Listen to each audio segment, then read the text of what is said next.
Hello guys, and welcome to the very first episode of Project R. Now I do have a secondary channel on which I do gaming, but this is a channel where I'm going to be doing small projects that I wanted to share with you guys. And yeah, so today's project is going to be a two-tone Game Boy Advance SP. Now this is a very cool item and I think it looks pretty awesome. You are going to have to have at least one working or non-working Game Boy Advance SP that you're going to disassemble to make a two-tone, obviously. Or you can do it where you have one working one and you buy something off of eBay like I did for around $16, where it is it's kind of like a skin kit where you can disassemble yours and put these plastics back on it to make it a different color. That's what I did, so I only had to use one fully working Game Boy Advance SP and have one of these color changing kits from eBay. And if you do order these off of eBay, make sure that it comes with one of these screwdrivers, which is it's kind of like a Phillips, but it's only three-sided, and it's what Nintendo used for their screws on their Game Boy Advance SP. So you are going to need one of these, or else it's going to be very difficult to get these triangular screws out. Believe me, I have tried. So let's go ahead and get into the disassembly of this, because first of all, you're going to have to fully disassemble your Game Boy Advance SP in order to reassemble it with the correct parts that you want. So let's go ahead and get started. First off, I would like to recommend this magnetic bowl, or at least some kind of container to keep all your screws in, because these screws are very small and can be lost easily. Next, we need to pick out the piece that we are going to be using to create our two-toned Game Boy. I've chosen to replace this green part with this black part, as I think it would look better.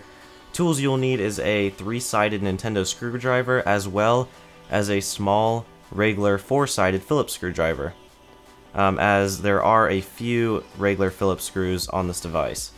First thing we'll need to remove is this battery cover on the bottom. You may have to turn the Game Boy upside down in order to get this little piece to fall out. And next you'll need to pop out this battery by just using this little tab and popping it out. There's no real secret into getting this out. Next we will have to remove these four screws along the bottom casing of the Game Boy. All these will be three-sided screws, so you'll have to use your Nintendo screwdriver. And there's one last screw right by the game cartridge slot that is also a three-sided screw that you'll need to remove before taking this off, because that is a very thin piece of plastic, so you could accidentally break that if you don't take the screw out. Then just pop the bottom casing off and it should come off with no problems. And next we will need to remove this small screw in the middle of the motherboard. So go ahead and take that out.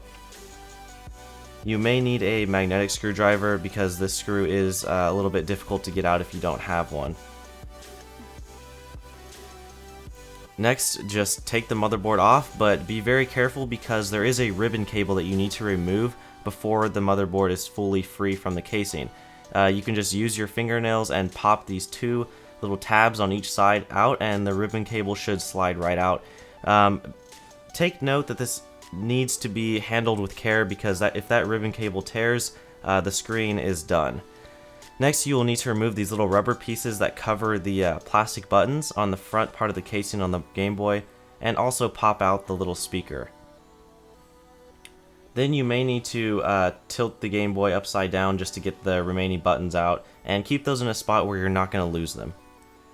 Next, lift up that ribbon cable that we took off the motherboard earlier, and there is a screw hiding under there. I did accidentally tear the ribbon cable on a screen a little while ago whenever I was fixing up a Game Boy, because I didn't find this screw. It is hidden under there.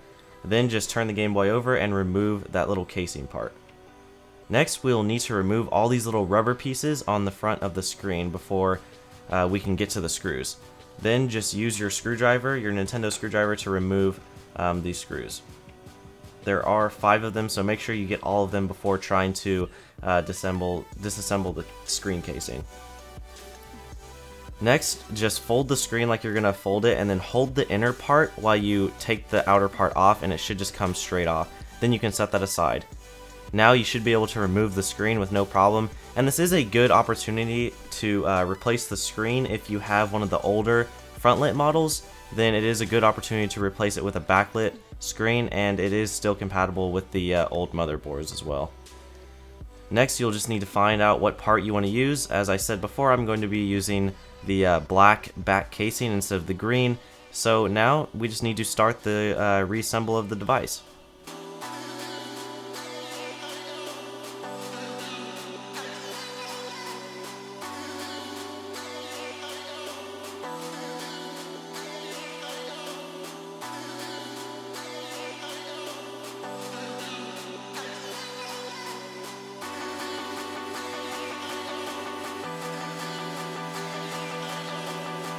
Alright, so that is my video on how to make a two-toned Game Boy Advance SP. I hope that you enjoyed this, and I hope that it helped you out.